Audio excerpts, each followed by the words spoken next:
statement, the Prime Minister.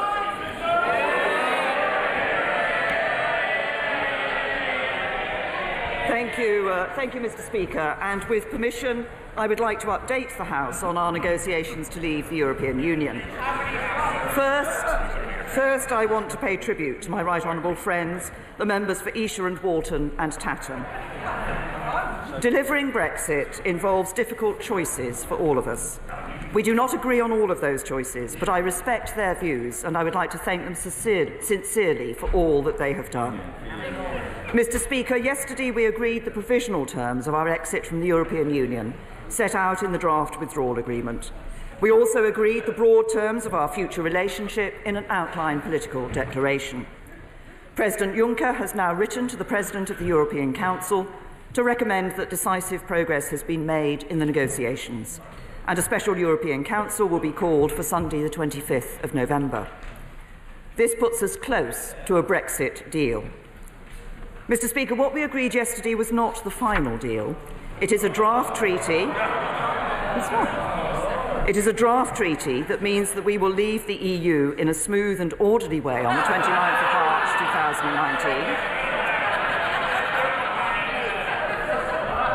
and which sets the framework for a future relationship that delivers in our national interest. It takes back control of our borders, laws and money. It protects jobs, security and the integrity of the United Kingdom, and it delivers in ways that many said could simply not be done. We were told that we had a binary choice between the model of Norway or the model of Canada, that we could not have a bespoke deal.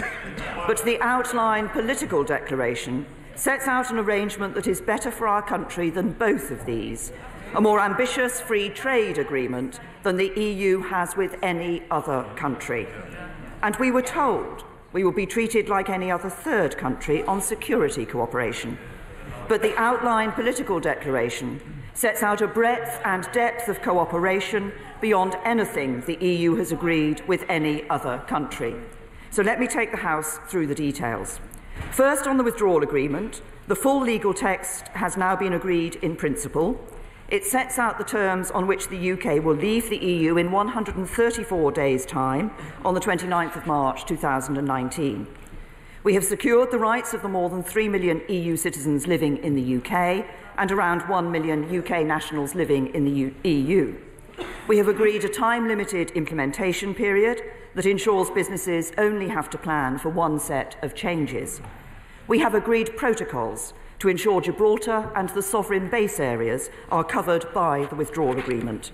And we have agreed a fair financial settlement far lower than the figures many mentioned at the start of this process.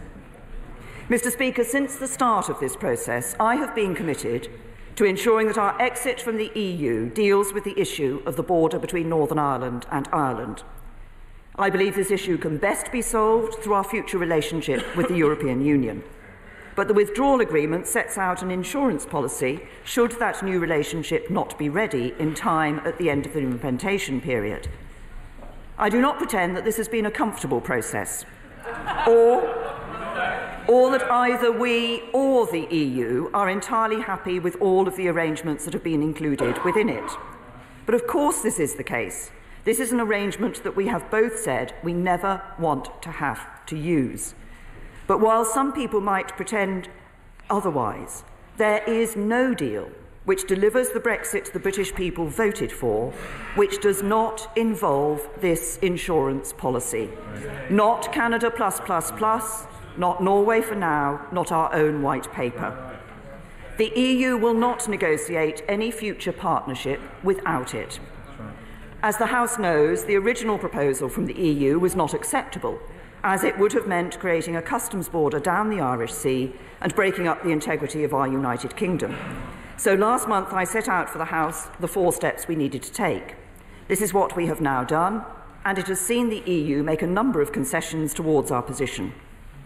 First, the EU proposal for a Northern Ireland-only customs solution has been dropped and replaced by a new UK-wide temporary customs arrangement that protects the integrity of our precious union. Second, we have created an option for a single time-limited extension of the implementation period as an alternative to bringing in the backstop. As I have said many times, I do not want to extend the implementation period, and I do not believe we will need to do so. This is about an insurance policy. But if it happens that at the end of 2020, our future relationship is not quite ready, the UK will be able to make a choice between the UK-wide temporary customs arrangement or a short extension of the implementation period. Third, the withdrawal agreement commits both parties to use best endeavours to ensure this insurance policy is never used. And in the unlikely event that it is needed, if we choose the backstop, the withdrawal agreement is explicit that it is temporary and that the Article 50 legal base cannot provide for a permanent relationship. And there is also a mechanism by which the backstop can be terminated. Finally, we have ensured full continued access for Northern Ireland's businesses to the whole of the UK internal market. Mr. Speaker, the Brexit talks are about acting in the national interest.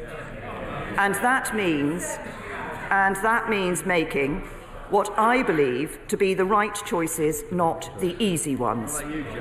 I know there are some who have said I should simply rip up the UK's commitment to a backstop, but this would have been an entirely irresponsible course of action.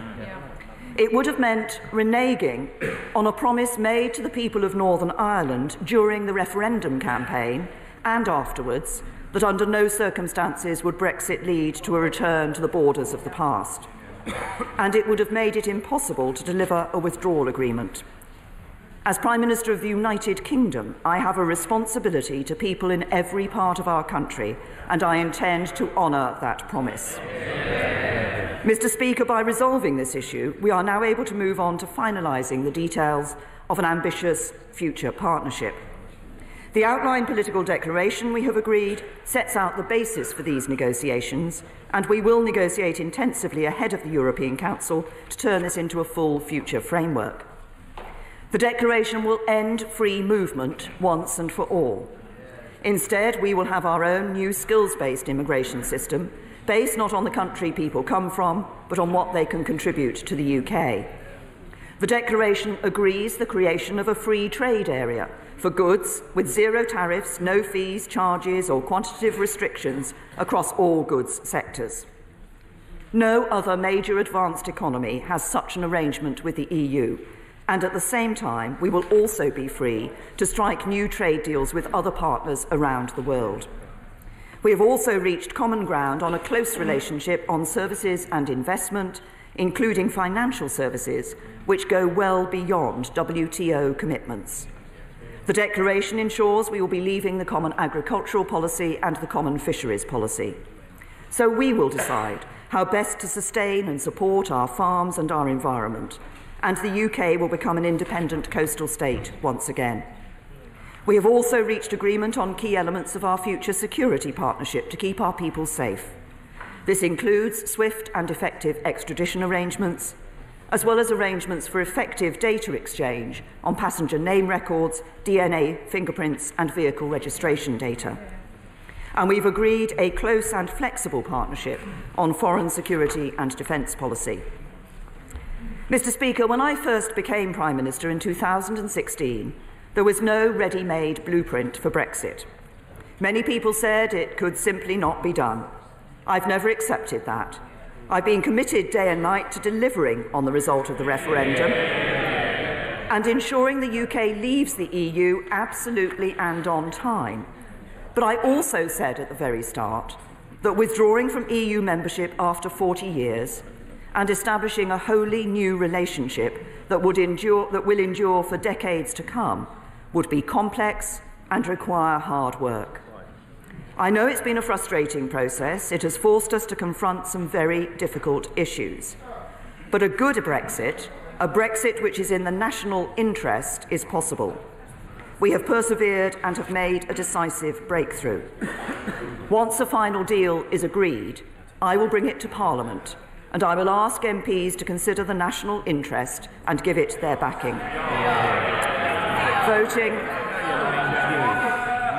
Voting against a deal would take us all back to square one. It would mean more uncertainty, more division, and a failure to deliver on the decision of the British people that we should leave the EU. If we get behind a deal, we can bring our country back together and seize the opportunities that lie ahead. And, Mr. Speaker, the British people want us to get this done and to get on with addressing the other issues they care about. Creating more good jobs in every part of the UK, doing more to help families with the cost of living, helping our NHS to provide first-class care and our schools to give every child a great start in life, and focusing every ounce of our energy on building a brighter future for our country. So, Mr. Speaker, the choice is clear. We can choose to leave with no deal, we can risk no Brexit at all, or we can choose